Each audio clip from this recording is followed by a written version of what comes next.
这绝对是你男友蹲坑都在看的视频。两兄弟闲来无事，淘了一台2022款奔驰 G63事故车，历时1年的时间将其修复如初。期间小到更换车身50%的覆盖件，大到矫正整个变形的车身。同时更是请来了当地知名的汽修专家帮忙，才让的这台 G63时隔2年，重新回到了阔别已久的道路上，开启了属于它的新篇章。同样，这台 G63是两兄弟拍卖得来的。只见该车已经是缺胳膊少腿的状态，还未拖出车厢，小哥便尝试唤醒机舱内的 V8 大心脏。然而支离破碎的车体完全受不了这强度，直接就漏出了大量油水，眼见无法尝试启动，一家人也只能先进行卸车。由于整体车身较重，也只能使用轮推器来进行移动，将其转移到腾出来的空地后，就可以慢慢了解车况了。小哥发现车身有一层厚厚的黄沙，而且副驾这一侧的前轮悬架系统已经不知所踪。小哥暂时也不敢判定此车的具体情况，不过从现有的信息不难看出，整个悬架系统应该是被硬生生撕裂下来的，而另一侧的情况则要好出很多。前轮与悬架系统还被保存了下来，但还是受到了巨大的冲击，粗壮的保险杠都已被折断，另外前翼子板也已严重变形。小哥也是介绍到淘寻该车的原因，主要是想体验一下 G63 的排气声与关门时的子弹上膛声，这个原因可谓极其任性。随着深入检查，整车的事故点也慢慢展现了出来，如这已经碎裂的车窗玻璃，同时车尾的小书包也是变形严重，不过好在后备箱还能正常开合。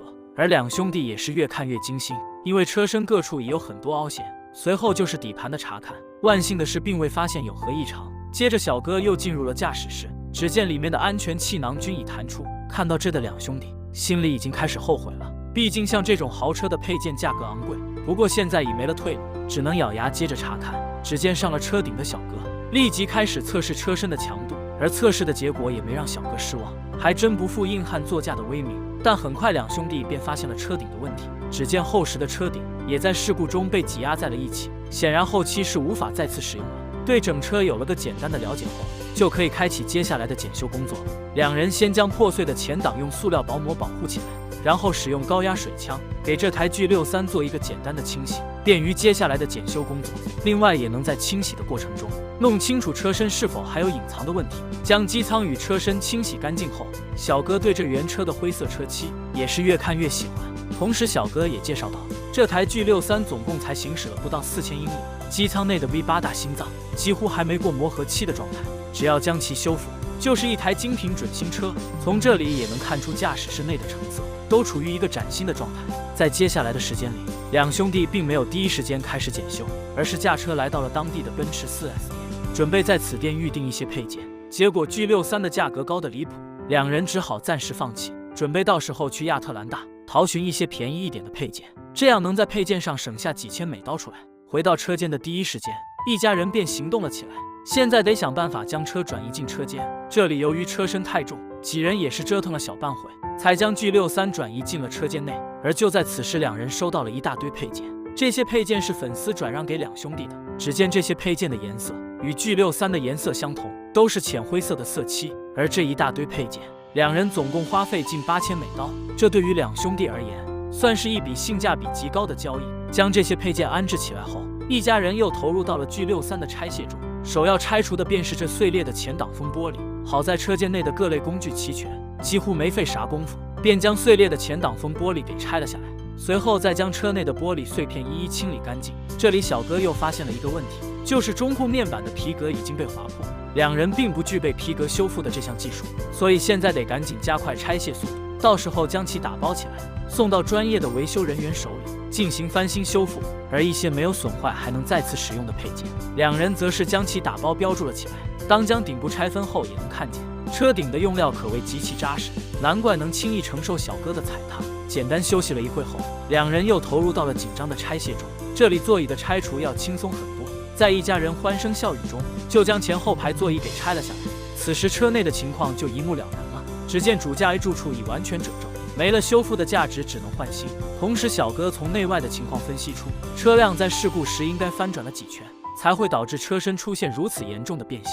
两兄弟讨论了一番后，又开始拆卸驾驶室内仅剩的中控面板与中央控制台等部件。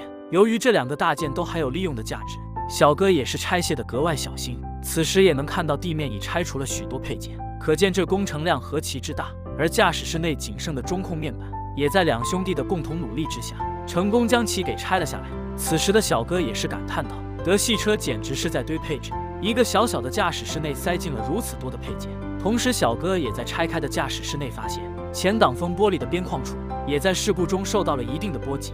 不过此时还不是检修的时候，还需将这拆下的满地配件收拾起来。一家人也是手脚麻利地将这些配件一一存放了起来。此时车间内唯独只剩下 G63 的中控塔了。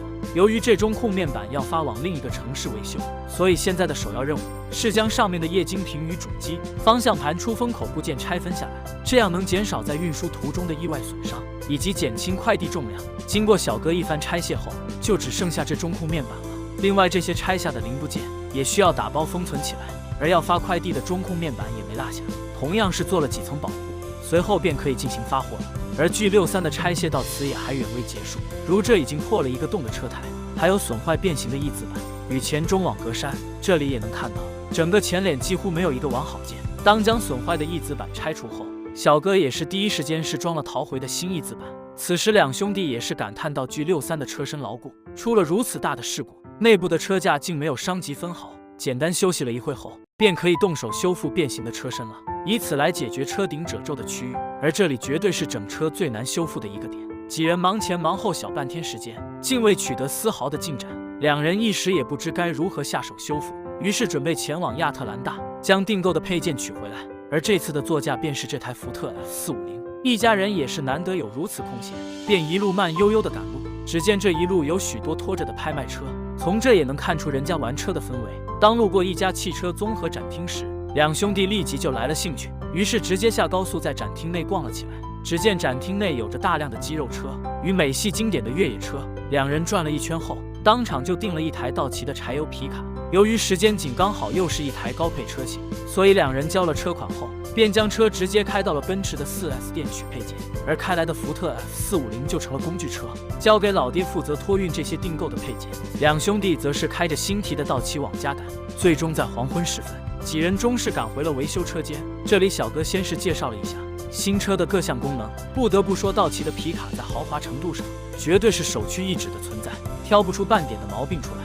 同时车厢的两侧还各有一个巨大的储物箱，可以在里面放一些鱼干或者冰镇一些水果饮品，简直不要太实用。要不是我们有15年强制报废，皮卡绝对会成为每个家庭的首选车型。而这台新车的价格也绝对实惠，裸车价为99620美刀。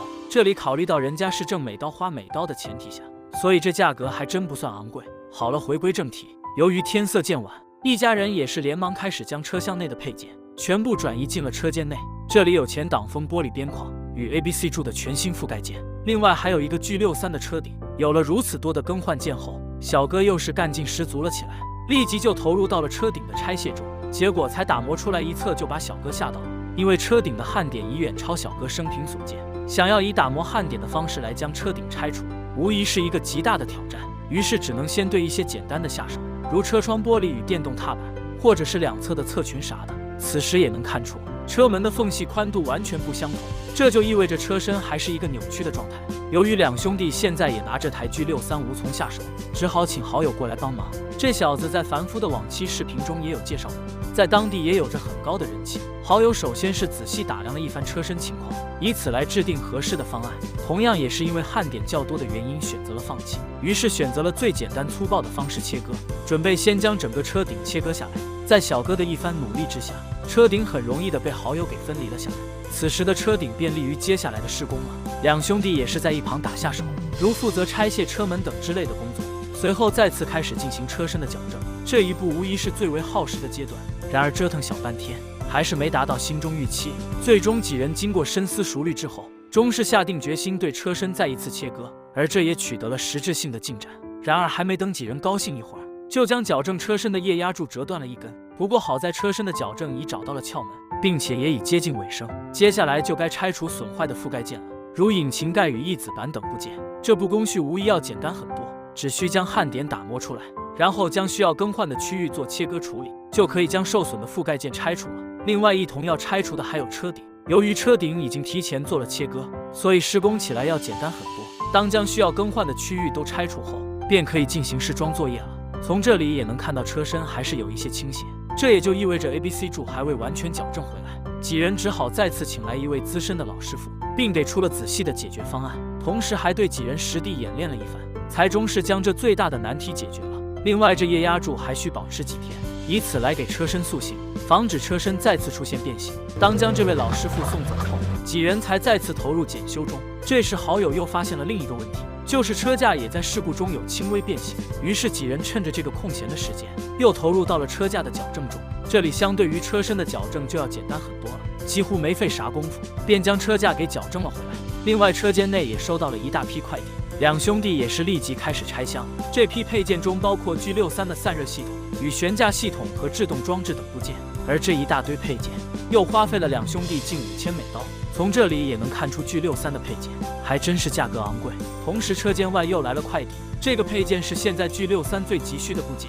只见拆开后竟是前挡切割的车架，小哥也是第一时间进行了试装。另外，订购的车门也已到货。有了这些全新的替换件后，几人也是立即就行动了起来。这里几人光是拆除车身损坏的覆盖件，就足足花了几天时间，并将逃回的车门与车顶分别进行了试装。从这里也能看见，这些新到货的更换件已能与 G63 完美契合了。到此，这台 G63 也算是取得突破性的进展了。不过此时还不是焊接的时候，因为后备箱的门框处还有一个凹痕还未修复，得将这个问题彻底解决了才行。好在几人也非等闲之辈，轻松将这个问题给解决了，接下来便可以进行焊接修复了。另外一些到货的配件，在尺寸上也需调整切割，从这些细节也能看出，在我们眼中避之不及的拼接事故车，在人家眼里完全没当回事，也不会过大的影响车辆残值。所以所谓的什么原版原漆，就是一个车贩子的噱头而已。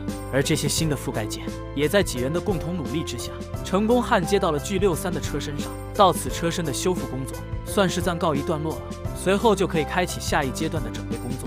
由于前面已经到货了一套新的悬架，所以两兄弟现在的首要任务就是将这套新的悬架系统安装上车。接着，两兄弟又将车胎重新装回。这台 G63 经过几个月的整备，也终是重新回到了阔别已久的地面。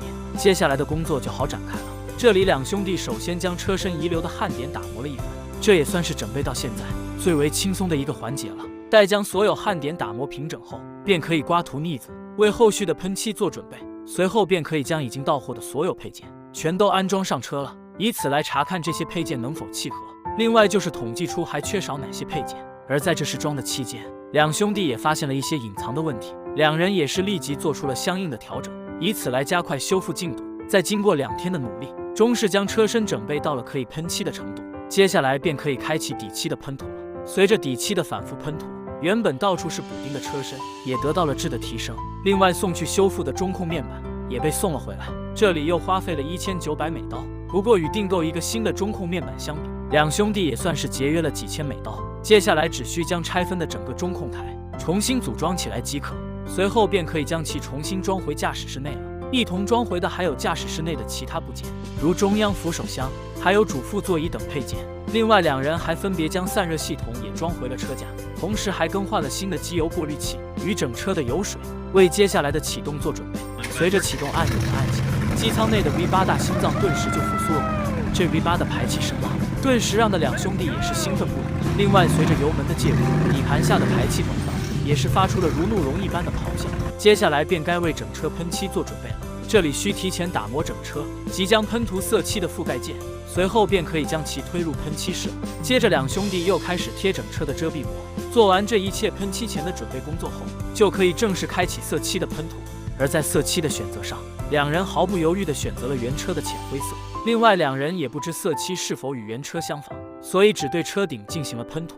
同时车间内又收到了一个包裹，只见拆开后竟是一套全新的排气系统。有了新的排气装置，这原车的排气就可以拆除了。这里也能看到机舱内这2个硕大的涡轮，不过在拆卸时也并非一帆风顺，两人也是费了一番心思才将原车排气系统给拆了下来。接下来便可以将地上这些全新的排气安装上车了。看着这亮闪闪的排气管道，在视觉上不知不觉就已经成为了一个加分项目了。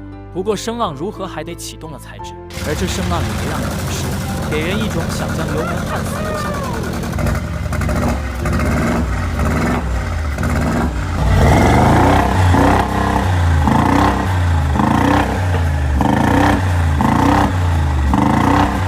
而这还不是最终的效果，因为为机舱内的大 V8还没有被彻底释放出来。随后一家人又对车身打磨了一番，为接下来的整车喷漆做准备。为了加快这台 G63的整备进度，一家人也是从白天忙到了黑夜。第二天一大早，又开始给车身做上胶处理。现在只需等待密封胶固化，便可以再次送入喷漆车间，给整车做最后的色漆喷涂。这喷漆环节与车顶相似，我们就不过多的停留了。到此，车身的整体修复工作就算是彻底告一段落了。接下来就该处理这些还未装车的部件了，如打磨引擎盖与翼子板。这些处理好的部件也是第一时间送入了喷漆室内，随后再喷涂上与车身相同的色漆。现在只需等待色漆晾干，就可以将其安装回车架上了。随着一个个部件安装上车，这台 G63也在悄然发生着改变。这里首先安装的便是驾驶室内的部件，如车顶安全带、座椅等部件，随后才是外部的装饰件，如两侧踏板与几扇车门等大件。随着前挡风玻璃的安装上车，整车的进度已经完成了90%。而最后一个升级件就是这套全新的轮毂，与其搭配的同样是4条崭新的车胎。